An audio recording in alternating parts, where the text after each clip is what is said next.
Merhaba. Bu hafta Doğu Karadeniz şehir merkezleri turumuzda bir ara verip Antik Şehirler serisi için Trabzon Ayasofya Kilise Camii Müzeyi tanıtacağız.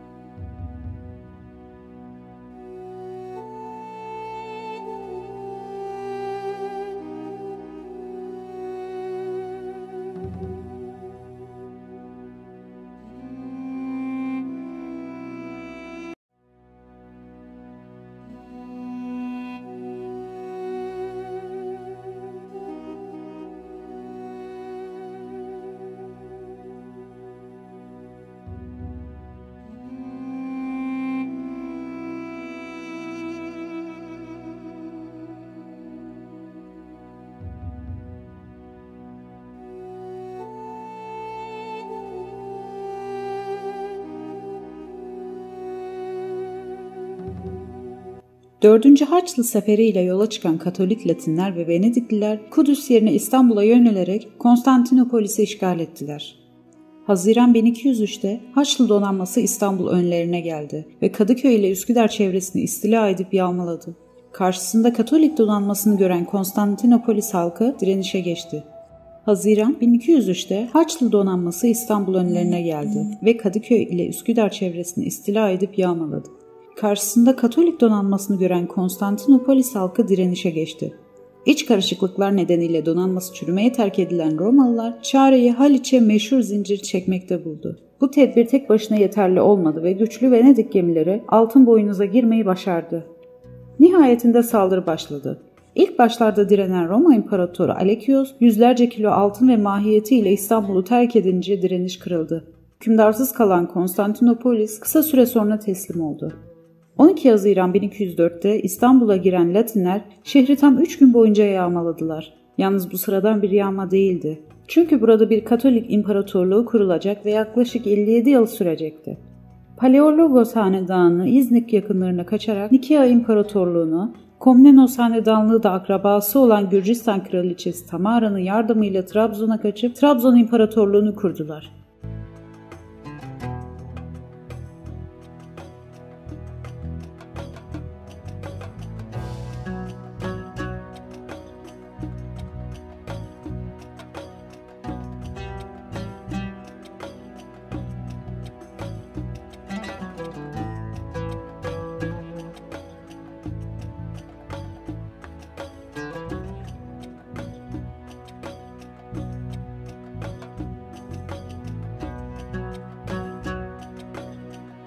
Ayasofya kutsal bilgelik anlamına gelir ki Hristiyanlık inancına göre İsa'nın sıfatlarından biridir. Anadolu'da Hristiyanlık tarihi açısından büyük önem arz eden 3 Ayasofya vardır. Bunlardan ilki milattan sonra 325 ile 360 yılları arasında Roma İmparatoru Konstantin tarafından inşasına başlanan ve oğlu Konstantinos tarafından tamamlanarak 360 yılında ibadete açılan muazzam yükseklik ve genişlikteki kubbesiyle inşa edildiği dönemin mimari sanatında bir başyapıt olan İstanbul Ayasofya'sıdır. Ayasofya olarak isimlendirilen ikinci önemli yapıt İstanbul Ayasofya'sı kadar muazzam bir mimari eser olmamakla birlikte 6. yüzyıllarda İmparator Justinianos tarafından inşa ettirilmiş olan ve Hristiyanlık tarihi açısından büyük öneme haiz 7. Ekümenik Konsülün 7 oturumunun 787 yılı Eylül-Ekim aylarında 350 piskopos ve çok sayıda keşişin Patrik Tarasios başkanlığında toplanmasıyla gerçekleştirildiği İznik Ayasofya'sıdır. Üçüncü Ayasofya ise diğer ikisinden oldukça doğuda, Anadolu'nun uç noktası sayılabilecek bir yerde, şehir surlarının dışında 1238 ile 1263 yılları arasında 1. Manuel Komnenos zamanında Doğu Roma taşra uslubunun Gürcü soğan kubbe, Selçuklu taş ve plastik işlemeciliğinin bir harmoni içinde kullanılarak inşa edildiği Trabzon Ayasofya'sıdır.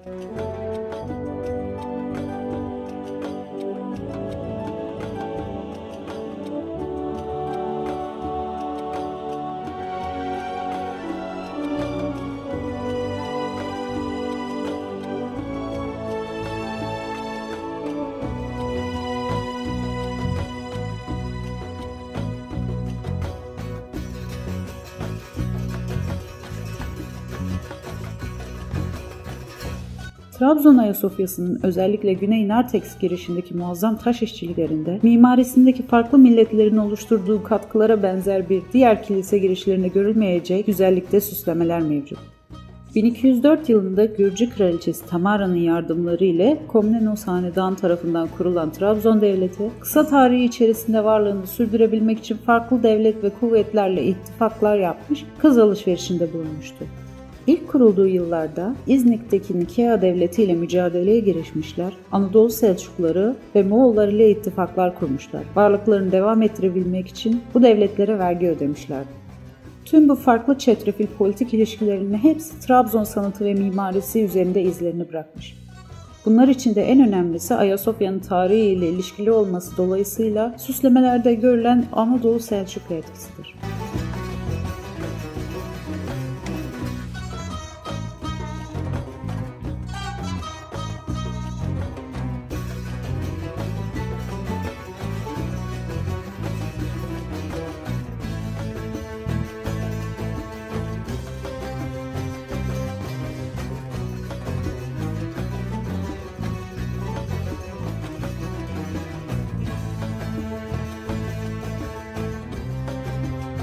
Komnenoslar Trabzon devletini kurduklarında ilk kral Alekios Batum'dan Samsun'a kadar uzanan Trabzon merkezli bir devlet kurduktan sonra İznik'in yeni taç giymiş imparatoru Laskaris üzerine yürüdü.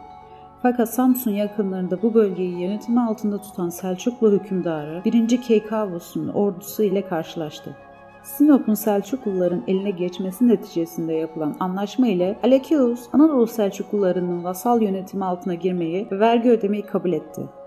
1244 yılında Köse Dağı Savaşı'ndan sonra Moğol ordusu ile işbirliğinde bulunan Trabzon Devleti, Anadolu'daki siyasi birliğin dağılması neticesinde Moğolların vasal idaresine girdi. 1244 yılında Köse Dağı Savaşı'ndan sonra Moğol ordusu ile işbirliğinde bulunan Trabzon Devleti, Anadolu'daki siyasi birliğin dağılması neticesinde Moğolların vasal idaresine girdi. Tam da bu yıllar Ayasofya'nın inşa edildiği yıllara denk gelmekte.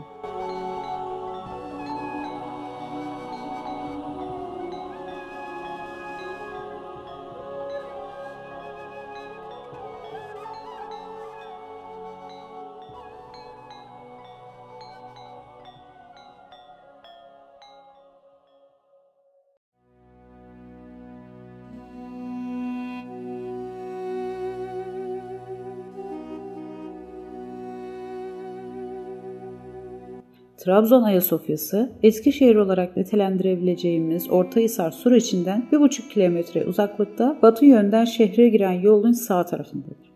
Ayasofya, kayalık bir burun üzerinde hakim bir noktada, yekpare kaya bloğu üzerine deniz kıyısında eski bir Roma bazilikasının yerine inşa edilmiş olmakla birlikte denize zaman içerisinde dolgu yapılması ve en son 2006 yılında devlet sahil yolunun deniz dolgusu yapılarak inşa edilmesi neticesinde denizden yaklaşık 500 metre içeride kaldı. Talbot Rice, Ayasofya'nın inşa edildiği yerde daha önceden büyük bir manastır kompleksinin bulunduğunu söylemektedir. Ayasofya bir Doğu Roma yapısı olmasına rağmen daha önce de söylendiği gibi Komnenos idarecilerin karmaşık politik ilişkilerinden dolayı süslemeleri ve mimarisiyle karmaşık bir özellik gösterir ki zamanın politik güçlerinin hedefi durumundaki bir başkentte buna şaşmamak gerekir. Trabzon Devleti ile Gürcü Krallığı arasındaki yakın ilişki ve akrabalık bağları dikkate alındığında bu süslemelerdeki Gürcü etkisi çok açıkça görülebilir durumda olmakla birlikte Güney cephedeki taş süslemelerinin hepsi aynı özellikleri taşımaz. Bu taşlardan ikisi çok kuvvetli, biri kısmen Selçuklu karakterindedir.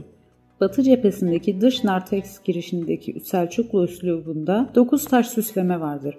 Ayasofya'nın özellikle sütun başlıklarındaki mukarnas işçiliği Selçuklu sanatını yansıtmaktadır ve süslemelerde Selçuklu sanatında çok sevilerek kullanılan yıldız ve rozet motiflerine sıklıkla rastlanır. Trabzon Ayasofya'sının süslemelerinde görülen bütün İslami formlar Anadolu Selçuklularının 13. yüzyılın ilk yarısından ve özellikle 2. çeyreğinden kalan yapılarındaki süslemeler ile birebir benzeşmekte. O dönemler Selçuklu ustalarının ününün Kerson'a kadar ulaştığı ve Selçuklu tipi süsleme sanatının moda olduğu bir dönemdir.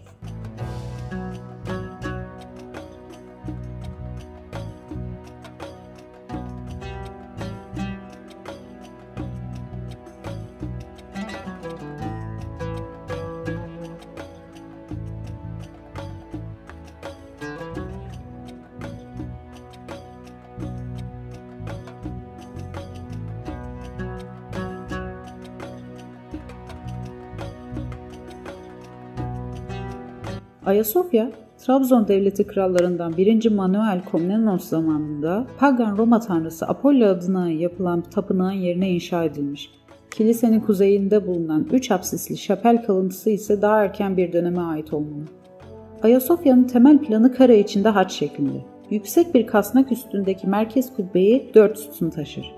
Yan neflerin doğu açıklıkları beşik tonoz, batıdaki uzun açıklıklar ise haç tonoz örtülü. Kubbeli orta bölümü 4 yönden diklemesine kuşatan beşik tonozlu kollardan batıdaki daha uzun tutulup yapıya kubbeli bazilikaları andıran uzunluğuna görünüm verilmiş. Yine 3 yönde, 3'er kemerle açılan ve başlı başına güçlü birer mimari bölüm olan 3 giriş mekanı Ayasofya'yı geleneksel Doğu Roma mimarisinden ayırmakta. Geç Doğu Roma sanatının güzel bir örneği olan yapı, yüksek bir merkezi kubbeye sahip. Narthex denilen giriş holüne sahip olan bina 3 neflidir. Neflerden ortadaki 5 köşeli, yanlardakiler ise yuvarlak birer apsisle son bulmakta. Güneyde 2 kompozit başlık, kuzeyde ise pano tipi olarak adlandırılan başlıklar kullanılmış. Güney cephedeki frizin üzerindeki kabartma figürlerin her biri ayrı bir taş üzerindedir ve Tevrat'ın yaratılışı bölümü hikayesini anlatır. Kemerin kilit taşında Trabzon'da 257 yıl hüküm sürmüş olan Komnenos Hanedanı'nın devlet amblemi olan kanatlarını açmış durumda doğuya bakan tek başlı kartal Aitos motifi yer alır. Benzer bir kartal tasviri ana apsisin dışında doğu tarafta da var. Kilit taşının hemen altında birbirine geçmiş durumda doğuya ve batıya bakan 2 güvercin ve güvercinlerin her iki yanında merkezlerinde yıldız ve hilal bulunan kare panolar, kentaur, grifon gibi apokaliptik hayvanlar, İncil'den figürler, arabeskler, helezon tazyinatlar, içleri bitkisel motifli madalyonlar, kemerde Hristiyanlıkta bereketin sembolü sayılan ve kutsal kabul edilen üzüm yaprakları ve salkımlar yer almakta. Ve bunlar simetrik olarak büyük bir ustalıkla işlenmiş.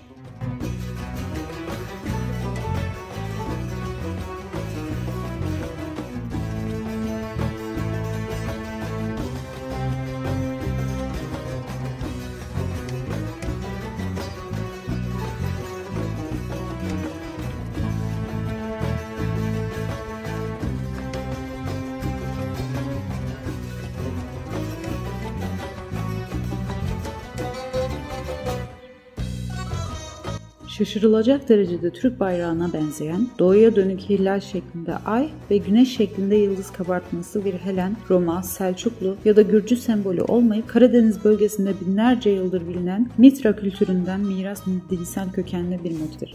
Ayasofya'nın inşaatından asırlar önce Pontus İmparatoru Mitridates'in sikkelerinde aynı sembolü görmek mümkündür. Sembolün kaynağı Aryan kültürlerde güneş ve ışığa tapınma ritüeli Ahura Mazda ve Zerdüştlüğün etkisidir. Burada hilal geceyi ve kötülüğü, güneş ise iyiliği temsil etmekte. Talbot Rice, Hagia Sophia adlı eserinde yapının dış cephelerinde kabartma olarak geometrik ve bitkisel pek çok desenlerin bulunduğunu, bunun yanı sıra doğu dış duvarına kesici aletlerle çizilen gemi motiflerinin çeşitli Akdeniz uygarlıklarına ve limanı ziyaret eden gemilere ait olduğundan bahseder. Çizimler özellikle Akdeniz'de dolaşan Helen teknelerine benzetilmekte. Bu çizimler 1450 ila 1850 yıllarını tarihlenmekte ve kim tarafından hangi amaçla yapıldıkları kesin olarak bilinmemekte.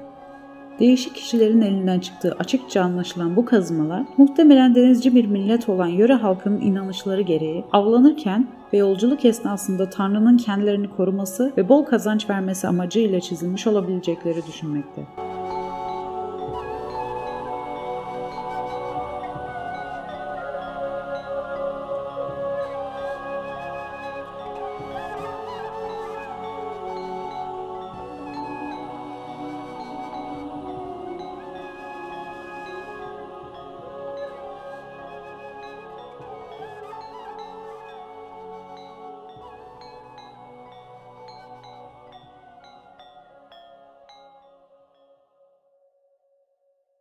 Portik'in doğu tarafında yapının cami olarak kullanıldığı dönemden kalma şüphesiz mescitler Allah'ındır. O halde Allah ile birlikte hiç kimseye kulluk etmeyin mealindeki Cin suresinin 18. ayeti kerimesi yer almakta. Merkezi kubbenin tam altındaki açıklık alan 9 değişik tür mermerle döşenmiş. Yapının kuzey, batı ve güneyinde 3 revak giriş bulunmakta. Kubbe ve kasnağı havarilerin sayısı dikkate alınarak 12 köşeli olarak inşa edilmiş. Bu 12 havarinin tasvirleri pencere altı aralarındaki boşluklara işlenmiş.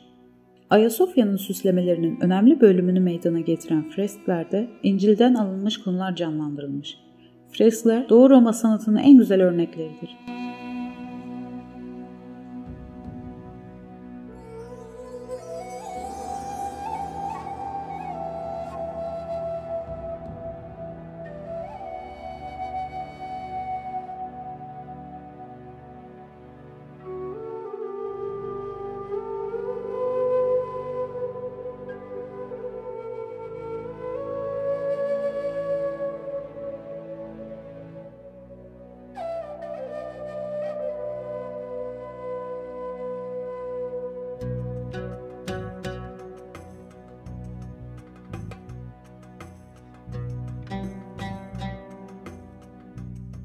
Fatih Sultan Mehmet'in Trabzon'u fethinden yaklaşık 50 yıl sonra yapı 1511'de camiye çevrilmiş ve vakıf eser olmuş. Yalnız yapının camiye çevrildiği tarih konusunda ihtilaf var. Ayasofya, yüzyıllar boyunca şehri ziyarete gelen seyyah ve araştırmacıların ilgisini çekmiş.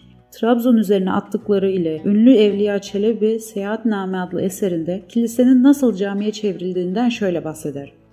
Ayasofya deniz kenarındadır. Kafirler zamanında yapılmıştır. Sonra hayırsever bir vali padişah hazretlerine bildirdikten sonra bunu padişahın emri üzere zapt ederek Hicri 991 yılında bir mahvil ve bir minber ilavesiyle cami olarak kullanılmaya başlanmıştır der. Yapı yerli yabancı pek çok gezgin tarafından ziyaret edilmiş, anı ve güncelere konu olmuştur. Harap durumda olan yapı 1864 yılında Bursalı Rıza Efendi'nin teşvikleriyle yeniden baştan onarılmış. Rus işgali sırasıyla depo, hastane, Rus işgalinin sona ermesinden sonra yine cami olarak kullanılmış. 1958 ila 1962 yılları arasında Vakıflar Genel Müdürlüğü ve Edinburgh Üniversitesi'nin işbirliğiyle restore edilmiş, freskler temizlenerek 1964 yılından sonra müze olarak ziyarete açılmıştır.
Haftaya Doğu Karadeniz serimizde Trabzon merkezden devam edeceğiz.